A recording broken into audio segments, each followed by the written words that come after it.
Apa, işinde tez gettirin yaxşımı? Her gün geleme seni görmeke bolacağım. Yok. Kaynana canım. Siz her gün gelmeyin. Özü bizden üyümüzde 3 gün oldu. Yaşa bir genci. Biz her an baralı.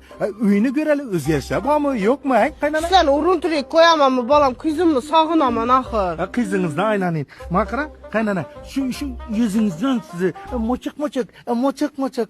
Bizden üye boş gelesiz lan. Dolup taşıyıp gitesiz ha. Kaynana. Men apa. Makara. Ötken sefer aytmadınız. Ağzı ullu hatırlanan maşayı da başaptı. Giyo bir maşininizni heydep verin de bey. Allah. Bugün şu arzunuza emel aşıramar. Canım balamsı. Yine özüm maşını tayarlap koydum. Ne değil? Yok. Ne demek? Mana ber. Kesin ne demek? Mana. Kaynana canım. Siz eyden. Ne kızım? Yürü ikimiz. Yani.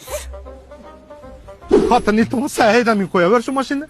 Kesin koysal, bedek gece. Kaynana mı ediversin? Sen. Uf, şey yapsa hatın iltimas. Hey hatın. Hatın. Oho. Hatın. Hatın. Balon. Hatın. Ben sana aytdım ki maşın heydemedi. Ekesi, tormuzunu basamon dep, gazını bas verdim okşidi. Okay. Ahır bana gepime gir ahır. Ben bilmesem gepirim ben ku. İplas. Hele değilim. Cennetim kaynana. Neden ölmeydi on demir katınsız? Yo berber. Yo boladekandan he? Tormuzlu bızık koydun mu beni öyle de iplas? Ben berber ölümden.